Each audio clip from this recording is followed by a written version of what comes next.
Bom dia, graça e paz. Talvez você tenha vindo aqui para esse momento tão lindo e tão especial. Talvez você tenha vindo por conta desse cheiro que está no ar aqui, de creme de milho e tudo mais, para almoçar com a gente hoje, mas eu queria que você me desse alguns minutos de atenção para a gente falar um pouquinho sobre o quão polêmico foi Jesus. E pelo sétimo domingo nós estamos falando sobre as controvérsias de Jesus, ou as polêmicas de Jesus, ou como nós achamos melhor definir os embates que Jesus teve com os religiosos na época em que viveu, buscando confrontar a religiosidade. Esse era a principal luta de Jesus, era que eles entendessem e deixassem de lado a religiosidade. Nós estamos aqui hoje, nessa manhã, reunidos, mas nós entendemos que não é só um momento, que nós fizemos aqui pelo Henrique, não foi só mais um símbolo que vai ser lembrado. Não, nós entendemos que o Rafa e a Aline nessa manhã podem de alguma maneira entregar o Henrique e dizer para Deus: olha, nosso filho está diante de ti. Isso tem muito significado para nós espiritualmente, porque a nossa religião, como nós falamos de uma das polêmicas de Jesus, a nossa religião ela é sobrenatural, ela não é natural, ela é sobrenatural. E hoje nós vamos falar um pouquinho sobre responsabilidade. E o texto que eu queria ler com vocês está lá em Lucas, capítulo 15, Lucas 15, versículo 1 e 2. Lucas, capítulo 15, versículo 1 e 2, que diz o seguinte: todos os publicanos e pecadores estavam se reunindo para ouvir, mas os fariseus e os mestres da lei o criticavam, dizendo: esse homem recebe pecadores e come com eles. Os religiosos então estavam olhando para Jesus, estavam dizendo: esse cara tem andado com um monte de má companhia. Jesus tem estado do lado das piores pessoas que existiam naquela sociedade. E a pergunta que nós temos que nos fazer nessa manhã é: qual a responsabilidade? Qual a verdadeira responsabilidade da igreja? Nossa responsabilidade de igreja para o mundo que está lá fora, para o mundo que nos serve. Nós falamos desses 7 domingos, com exceção de um que foi um embate de Cristo com os saduceus, mas nós estamos falando basicamente de discussões e opiniões sempre com os fariseus. E esses caras, esses fariseus, a semente no qual se nasceu esse povo, esse farisaísmo era boa, não era ruim, foi distorcido, porque os fariseus, esses caras que eram religiosos na época, eles conheciam a história que a nação de Israel tinha se tornado especial. Deus havia escolhido Abraão, Deus havia confirmado a promessa a Isaac, a Jacó, aos descendentes de Jacó durante toda a história, e renova essa aliança lá no Monte Sinai através de Moisés. Contudo, aquele povo desobedece à voz de Deus, quebra a aliança, resulta então no segundo cativeiro. Eu estou passando muito rápido por toda a história do Velho Testamento, e um novo cativeiro agora babilônico, e mais uma vez Deus se lembra e renova a aliança com aquele povo escolhido, e traz o povo novamente de volta à terra prometida. E quando eles voltaram, depois de mais um cativeiro ali, eles estavam decididos a ser um povo separado, santo, separado para o Senhor. Lá em Neemias, capítulo 10, 28, diz assim: se separaram dos povos vizinhos por amor à lei de Deus. Eles então se separaram, e até mesmo eles evitavam o contato com outros povos por conta do compromisso que eles tinham feito com Deus. No entanto, uma vez que eles não entendiam, irmãos, a natureza da santidade que Deus exigia deles, Eles começaram a cultivar um falso separatismo, eles começaram a cultivar uma separação estranha, e eles se esqueceram qual era o objetivo, qual era o destino deles, conforme o profeta Isaías, no capítulo 49, versículo 6, ele fala que aquele povo, nós deveríamos ser luz para os gentios, luz para o mundo. Em vez disso, aquele povo se afastou cada vez mais das nações vizinhas.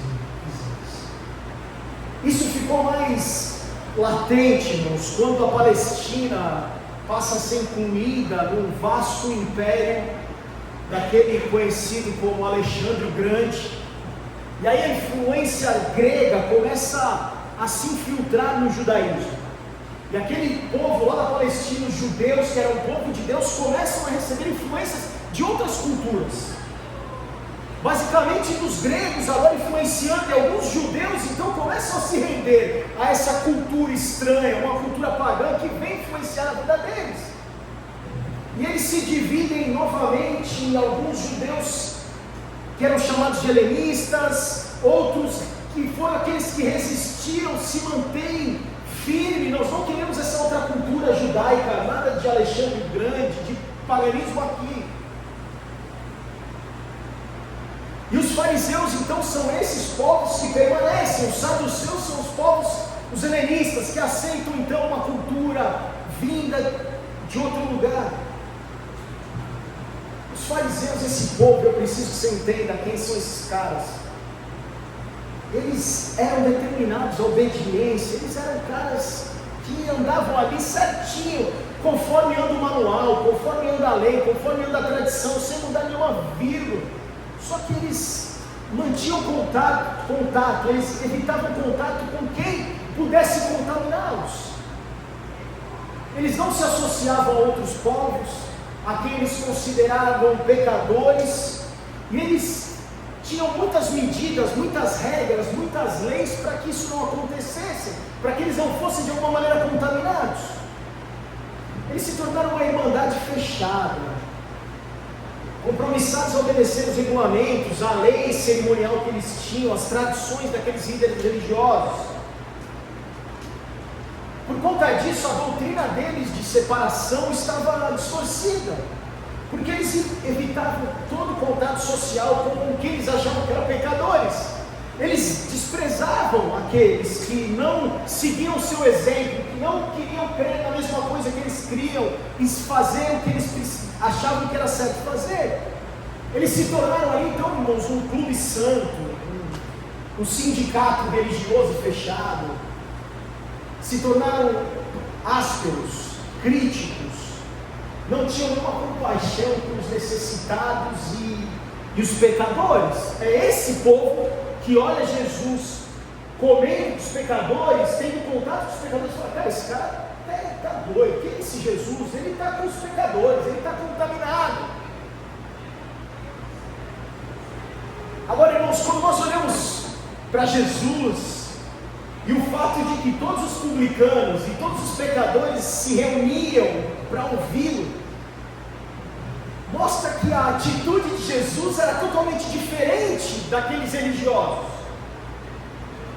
Jesus demonstrou compaixão por todos, sem exceção, dos mais desprezados aos mais rejeitados que fossem na comunidade. Jesus mostrou compaixão.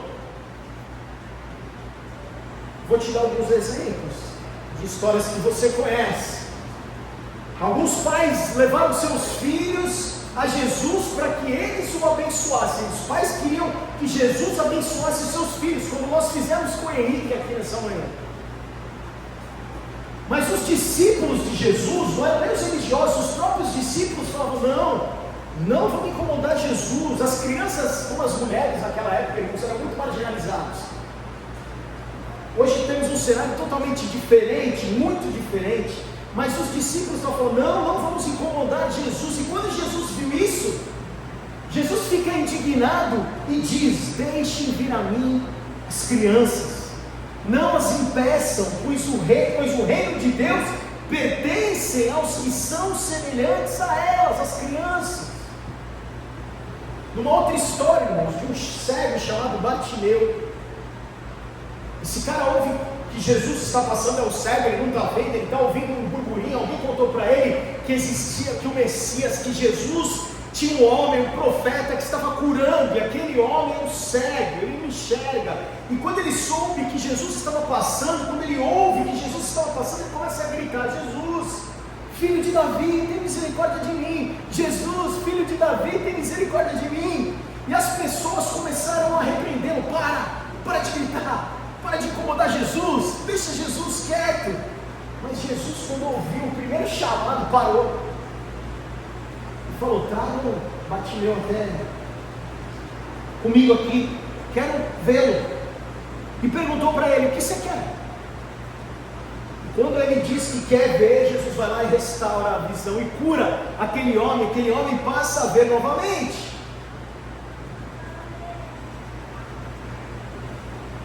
Os rabinos daquela época, irmãos, eram os mais estudiosos, não sei se eu posso dizer que eles eram como pastores, mas eram os doutores da lei, eram os caras que eram mais estudiosos, que estavam nas sinagogas. Esses caras tinham 6 coisas que eles não eram autorizados a fazer. Nós estamos falando de 2025 anos atrás, tá bom? E uma das coisas que eles não podiam fazer era falar em público com uma mulher. Eles não podiam falar em público com mulheres, inclusive com a própria esposa. Não podia. Se quiser conversar, conversa em casa. E aí, irmãos, quando Jesus está no poço lá de Jacó, e nós vimos esse texto na semana passada, ele fala com uma mulher samaritana. Os discípulos dele, os próprios discípulos que estavam andando com Jesus, ficam chocados, surpresos, que Jesus estava conversando com uma mulher porque era proibido. Quando aqueles religiosos viam uma prostituta, porque naquela época já existia também, quando viam uma prostituta, eles pegavam suas túnicas e saíam correndo. Aquela mulher era totalmente impura.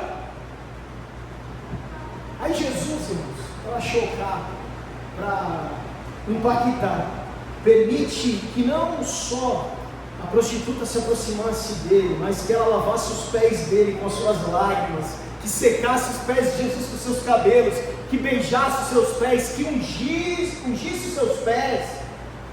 Isso tudo na casa de um cara chamado Simão, que era fariseu. Lá em Lucas 7, 36, 50, você tem essa história. E aquele cara fica horrorizado, escandalizado. Como pode o Messias, o que se diz Messias, deixar que uma prostituta possa tocá-lo?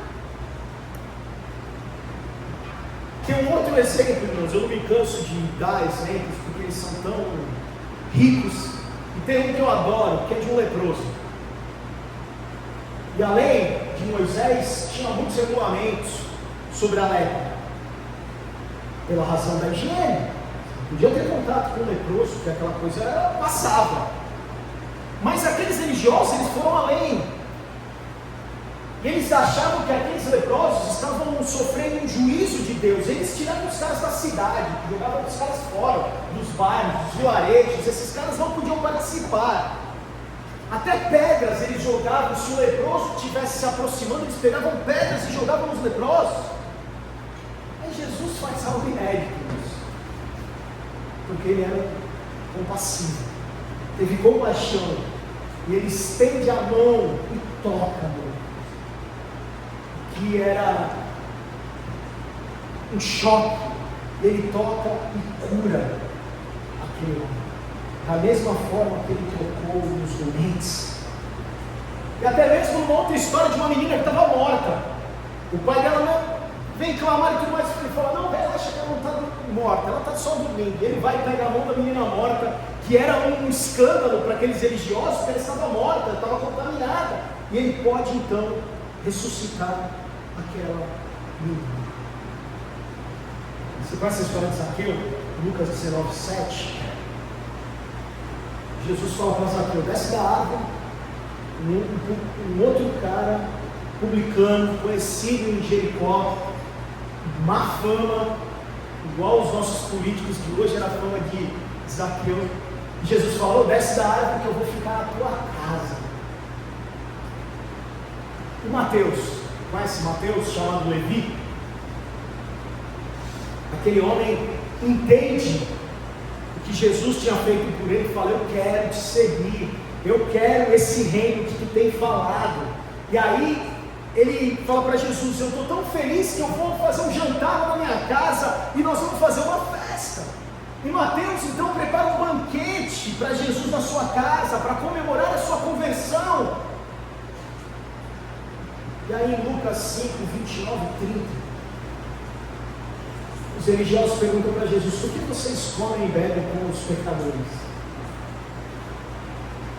Jesus foi além de ter participado de uma festa na casa de Mateus, mas ele foi tão audacioso que ele convida esse cara chamado Mateus para poder fazer parte da sua equipe de apóstolos e de discípulos e depois de apóstolos. Os fariseus não, eles evitavam contato com os excluídos. Jesus não, Jesus tocava os intocáveis. A prioridade de Jesus sempre foi os outros.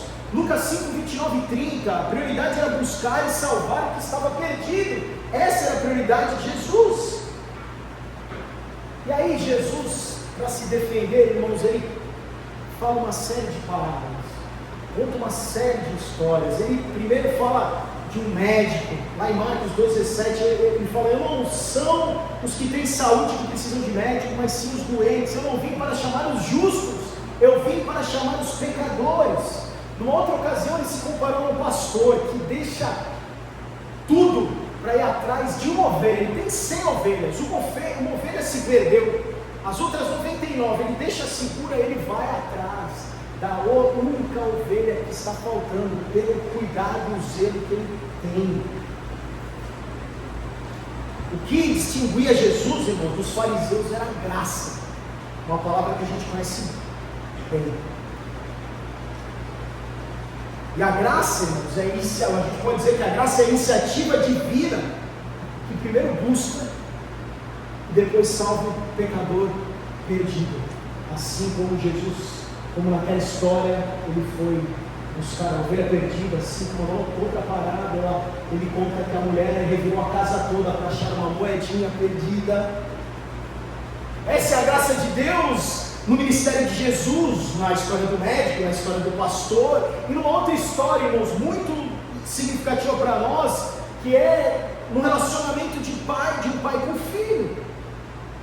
E tem uma história lá em Lucas 15 de um filho pródigo que fala: pai, eu não quero mais morar contigo, me dá minha parte da herança, me dá a herança em vida, e eu vou embora. E o pai amava muito o filho e deixou que o filho fosse embora, e o filho perdeu tudo que o pai tinha lhe dado, tudo. E não só ter perdido tudo, mas aquele filho estava totalmente perdido também. Mas quando aquele filho volta para casa, ele resolve, e ele fala: eu estou numa sala aqui, eu estou na sarjeta, mas tem funcionário do meu pai, que trabalha com meu pai, que o pai era muito rico, que está bem melhor que eu, então eu vou voltar para casa e vou falar: pai, eu errei, deixa eu trabalhar para ti, me dá aí o trabalho, eu quero ser funcionário teu. Mas quando o pai vê aquele filho voltando, irmãos, para casa, imediatamente, cheio de compaixão, ele corre para o seu filho, e ele abençoa, e ele beija. E mais uma vez, irmãos, nós vemos a ênfase na iniciativa da graça. E a graça é o favor imerecido de Deus. E o pai não espera o filho chegar em casa, ele corre para recebê-lo, para acolher. Não rebaixou aquele filho à vida de servo, que ele merecia, mas restaurou imediatamente tudo. Não, você é meu filho, dá uma roupa, dá uma sandália, põe um anel no dedo dele, vamos pôr uma picanha na churrasqueira aí para comemorar que meu filho querido voltou. Mas existia um outro personagem nessa história, que a gente fala pouco, que é o irmão mais velho, que viu tudo isso e ficou ressentido, ficou triste, falou: caramba, estou aqui o tempo todo te servindo, estou aqui servindo e nunca ganhei nada, meu filho vai, gasta metade do teu dinheiro e volta, e tu faz uma festa para ele. E esse filho, irmãos, representa aqueles que consideram que religião tem a ver com mérito. A ideia da graça é injusta, que a ideia da graça muitas vezes até é imoral. Resumindo, esse irmão mais velho é como um fariseu. E o fato de que Cristo aceitava os excluídos, eles achavam que Jesus estava então comprometido com o pecado. Ele não via que Jesus estava expressando compaixão, assim como o pai expressou compaixão por seu filho que voltou. Jesus estava expressando compaixão para todos os pecadores. Agora, se eu te perguntar quem está certo, fariseu e Jesus, eu acho que você não vai ter dúvida, né? Fala Jesus.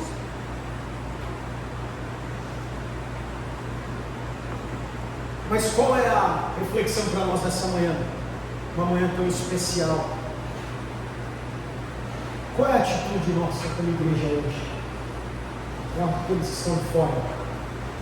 Nós estamos, é uma atitude farisaica, podemos dizer assim, ou uma atitude de Cristo?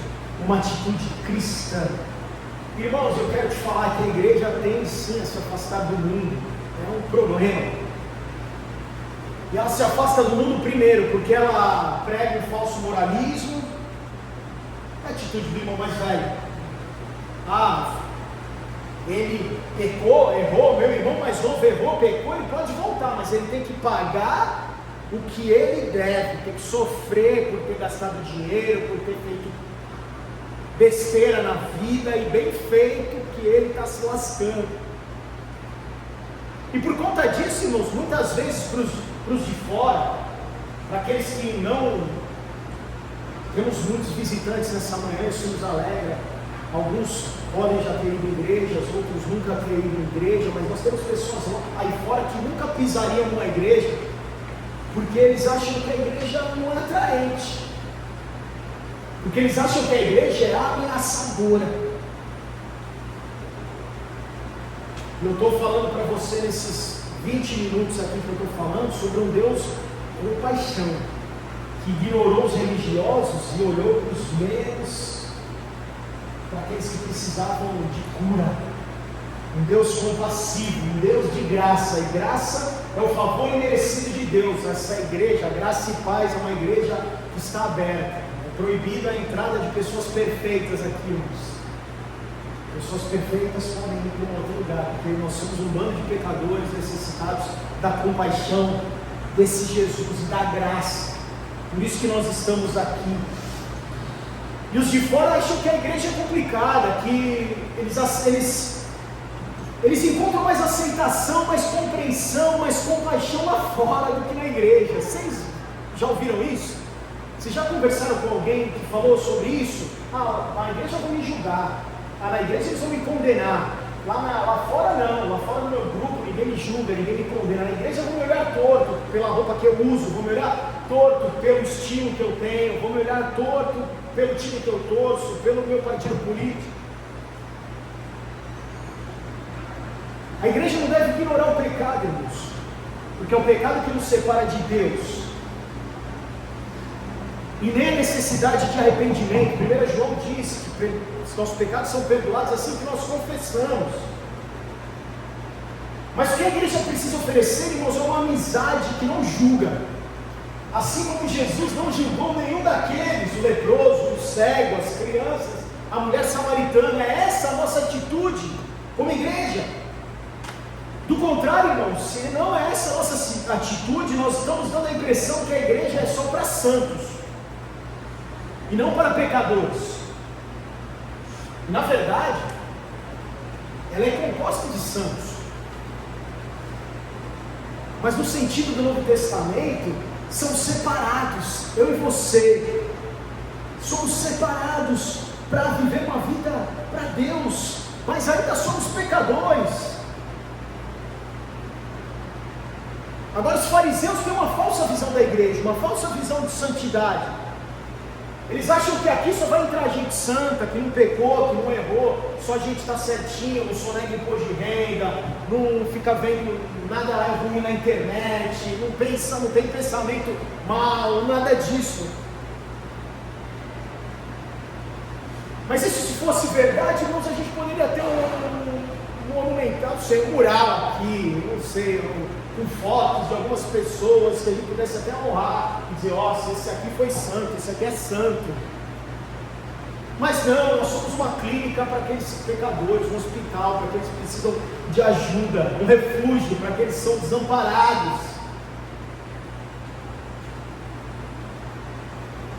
E talvez você ache que isso é muito utópico, é muito longe, mas eu tenho um cara chamado Jorge Michonel, num dos estudos que eu estava fazendo, ele fala, pô, hoje a gente aceita Maria Madalena, essa mulher que eu disse que se debruçou aos pés de Jesus e chorou aos pés de Jesus. Hoje a gente aceita Maria Madalena no Evangelho, mas eu gostaria que ela entrasse, Maria Madalena, prostituta, entrasse na igreja de vocês.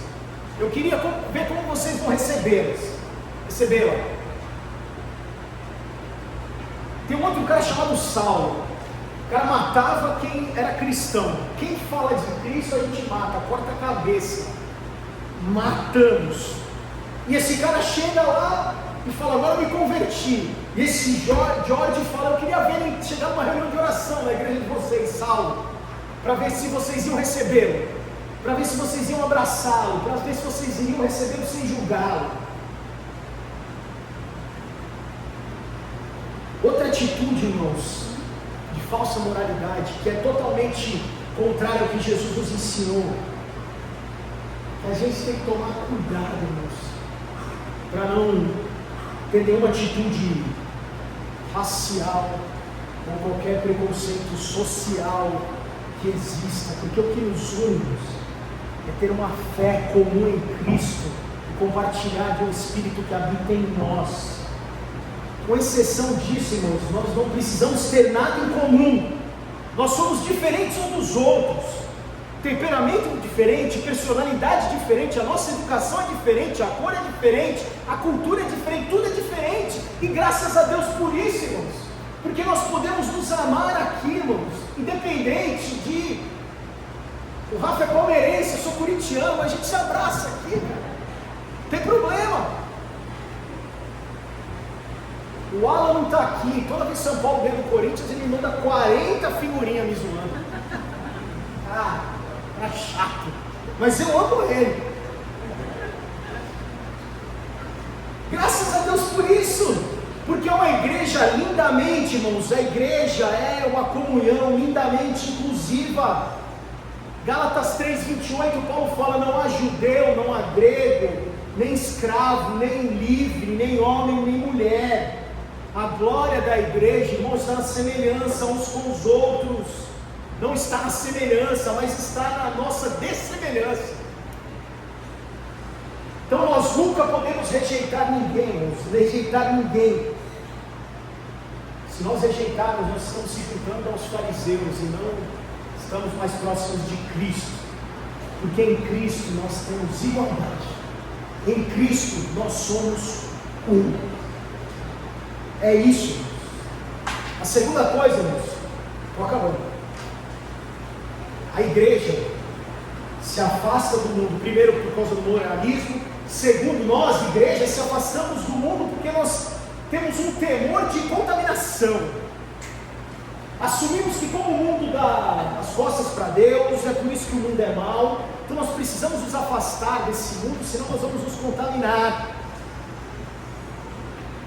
Supondo que a única maneira que nós temos é de evitar a companhia das pessoas, que é o jeito que nós temos de renunciar ao mundanismo, é deixar o mundo e viver só num contexto aqui, irmãos, não tem separação. Conto para você uma verdade, você já deve ter ouvido falar 200 vezes isso, eu vou falar 201, não tem separação de santo e secular. Você aqui na igreja tem que ser a mesma coisa lá fora, no trabalho, na escola, no prédio, na reunião, no condomínio, no relacionamento com a sua esposa, com seus filhos, é a mesma coisa do que aqui, do que é lá.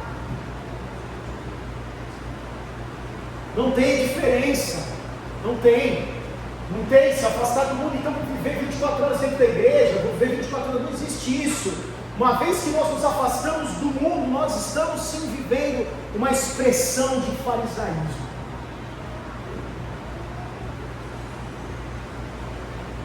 No passado, muitos se convertiam e se afastavam da família, dos amigos, porque achavam que não podiam mais ter comunhão.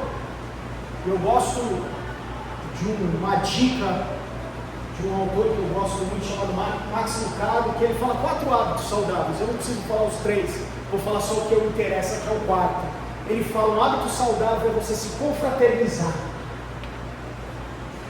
Porque como é que você vai falar de Cristo dentro da igreja? A gente já imagina que todo mundo que está aqui, membro, 10, 20 anos, não precisa ouvir o plano de salvação. Como é que você vai falar de Cristo? Não é na igreja, irmãos, é lá no jiu-jitsu, é lá na faculdade, é lá na loja que você trabalha, é lá no teu trabalho, é lá na escola, é lá na tua vizinhança, é lá que você vai falar de Cristo. Como é que você vai falar de Cristo se se isolar do mundo? João 17,15, Jesus fala: não rogo que os tires do mundo, mas que os proteja do maligno. Nós não vamos ser tirados do mundo, mas nós somos protegidos por Deus. Uma igreja que vive somente para si deve morrer. Não é cristã. Uma igreja verdadeiramente cristã existe para Deus e para os outros. E os outros somos nós aqui e somos nós lá fora. Uma terceira forma, irmãos, de separação que a igreja tem feito é a diferença entre evangelismo e responsabilidade social. Eu poderia ficar uma semana falando disso, que eu gosto muito. Qual é o propósito de Deus para o mundo? Evangelismo ou ação social? Responsabilidade social ou evangelismo? Qual a decisão que nós precisamos tomar? Irmãos, nós sabemos que todos precisam de Deus, nós sabemos que todos precisam ser reconciliados com Cristo, é verdade, mas nós sabemos também que existem outros que precisam, além de Jesus, uma ajuda com uma cesta básica, com o pagamento de um aluguel, uma indicação de um emprego, de um abraço, de uma ligação, de um almoço. E esses problemas, irmãos, esses problemas não podem estar aqui na igreja. Nós temos responsabilidade, sim, e isso nos desafia a ter uma ação ousada. E uma ação ousada é combinar a verdade do evangelho com o serviço prático. E isso é uma expressão equilibrada de amor, do amor de Deus. Nós não podemos nem se concentrar em uma coisa e esquecer a outra. Não podemos só evangelizar e esquecer as necessidades das pessoas, irmãos. E nós não podemos só ver as necessidades das pessoas sem falar do amor de Cristo. Quando nós olhamos só a necessidade das pessoas, nós criamos, como John Stott diz no livro chamado Missão no Mundo, ele fala: nós criamos crente cesta básica. O crente aparece na igreja só para pegar a cesta básica. Eu estou criando um termo novo, é o crente chup-chup. Os irmãos aqui vão na minha casa, na reunião de jogos, só porque eu faço chup-chup. Irmãos, Cristo, vamos levar Cristo para as pessoas. Mas você vai falar, o irmão vai falar: cara, teu primo tem que pagar meu aluguel agora, falta R$100. Então vamos orar para fazer o milagre. O milagre é você, cara, põe a mão na carteira, oferta R$100. Mas eu não tenho, Leandro. Tá bom, tem um grupo da comunidade, irmãos, precisamos abençoar um irmão, falta R$100. Tem um irmão aqui que não come carne faz 3 meses, vamos ajudar. Tem outro irmão que está precisando de uma oração, está doente, precisa de uma carona, precisa de um carro emprestado. Irmãos, nós somos família. Nós não podemos ignorar isso, nem o evangelismo, nem a responsabilidade social. Um cristianismo que perde a verticalidade, perde o sal. E um cristianismo que usa a preocupação vertical, é só evangelismo, é só Jesus como meio de escapar da responsabilidade pela vida que temos uns dos outros, está negando que Jesus veio fazer por nós, a encarnação, o amor de Deus pelo mundo que se manifestou em Cristo. E a quarta e última coisa, agora eu estou acabando, que nós não queremos nos envolver com o mundo, achamos que a nossa responsabilidade é que a gente é preguiçoso e a gente é egoísta. gente não quer se envolver com dor de ninguém. Mas Jesus Cristo nos revelou um Deus que se preocupa. Um Deus que se preocupa comigo. Um Deus que se preocupa contigo. Um Deus que se preocupa com o leproso que está lá fora. Com todos. Um Deus que faz que o sol se levante sobre os maus e sobre os bons. Que faz chover sobre os justos e sobre os injustos. Que nos fez alma e corpo. Que cuida de nós das duas maneiras. Um Deus que manda seu Filho para nos salvar, mas um Deus que fala também lá em Mateus: vocês estão preocupados? Os passarinhos não se preocupam com o que tem para comer, vocês, as flores usam as melhores roupas que poderiam usar, ainda mais vocês, são filhos. Não se preocupem com o dia de amanhã. E assim, irmãos, como Jesus veio mostrar esse reino de graça, esse reino de paz, Ele também, como Ele disse em João 20:21, assim como o Pai me enviou, eu os envio. A missão da igreja, a nossa missão, irmãos, reflete a missão do Filho. E tanto a missão do Filho como a missão da igreja refletem o caráter do Pai. Jesus não veio somente para ser juiz, mas veio para ser o Salvador, o pastor das ovelhas perdidas, o médico das almas doentes, o Pai de infinita graça e paciência. E agora Ele nos envia. Essa é a nossa responsabilidade como igreja, assim como Ele enviou Cristo. Não para fugirmos e escaparmos dele, mas para acolhermos a dor de uma humanidade angustiada, uma humanidade que precisa de Deus. Nos chama para sermos canais de amor, servos, testemunhas, dando o alívio que for necessário, que for possível, falando as boas novas da salvação, apontando para o sacrifício de Cristo, a sua morte, a sua ressurreição. Essa é a nossa responsabilidade. E aí, irmãos, entra uma expressão interessante para nós, porque nós somos chamados a se envolver com o mundo e a se separar dele. Somos chamados ao mundanismo e à santidade. E aí podemos dizer que somos chamados a um mundanismo santo, uma verdadeira separação para Deus. Para nós vivemos em qualquer lugar, vivemos para Deus aqui, vivemos lá fora, vivemos no meio dos gentios, vivemos no meio de quem for, vivendo para Deus. Precisamos entender, precisamos assumir o exemplo de Cristo, termos a mesma compaixão dele. E aí, irmãos, muitos vão olhar para nós e vão murmurar e vão dizer: olha, aqueles caras, eles recebem os pecadores, eles comem com os pecadores, eles estão sempre andando com leprosos, com prostitutas. E eu finalizo com Marcos 2,17. Guarde esse versículo no seu coração. Não são os que têm saúde que precisam de médico, mas sim os doentes. Eu não vim para chamar justos, mas pecadores. Que nós possamos ter compaixão, que nós possamos assumir a responsabilidade que temos como igreja de pregar o Evangelho, de olhar as necessidades dos desfavorecidos, e que façamos isso tudo glorificando a Deus, em nome de Jesus. Vamos orar, feche os olhos.